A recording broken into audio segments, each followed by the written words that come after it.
Welcome to number 1 news. This is Mallika. ఆమె పేరు కొరాడ ఆశ. విజయనగరం సర్వజన ప్రభుత్వ ఆసుపత్రిలో ఆంధ్రప్రదేశ్ కార్పొరేషన్ అవుట్సోర్సింగ్ సర్వీసెస్ ఉద్యోగినిగా పనిచేస్తుంది. ఆమెకు 9 నెలల పర్ణిక అనే పాప ఉంది. పర్ణిక పుట్టుకతోనే గుండె జబ్బుతో బాధపడుతుంది. వైద్యులు పాప గుండెలో రంధ్రం ఉందని ఆపరేషన్ చేయాలని చెబుతున్నారు.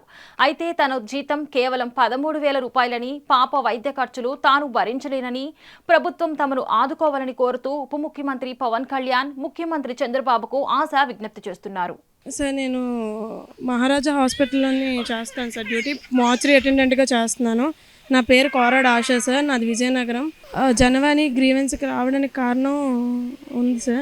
పాప హెల్త్ ఇష్యూకి సంబంధించి ఉప ముఖ్యమంత్రి వర్యులు మరియు గౌరవనీయులైన ముఖ్యమంత్రి వర్యులు ఏదైనా సహాయక నిధి నుంచి ఏదైనా ఆర్థిక సాయం అందిస్తారని మరీ కోరుకుంటున్నాను sir. Thank you so much. మీ పాప పేరేంటమ్మా?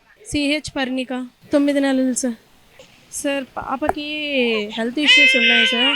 అవి ఎక్కడ చూపించినా కూడా ఏం చేసినా కూడా నాకు ఎటువంటి సమన్యాయం కూడా రావట్లేదు సార్. పాపకి ఒక హాస్పిటల్కి తీసుకెళ్ళి ఆ హాస్పిటల్లో పాపకి హోల్ ఉందని చెప్పడం జరిగింది సార్.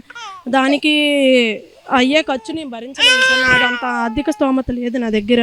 సో దయచేసి పాపకి ప్రభుత్వం నుంచి ఏదైనా సాయం అందిస్తారని మరీ రిక్వెస్ట్ చేస్తూ కోరుకుంటున్నాను సార్. మరిన్ని లేటెస్ట్ అప్డేట్స్ కోసం చూస్తూనే ఉండండి నెంబర్ 1 న్యూస్. సామాన్యుడి చేతిలో సామాజిక అస్త్రం.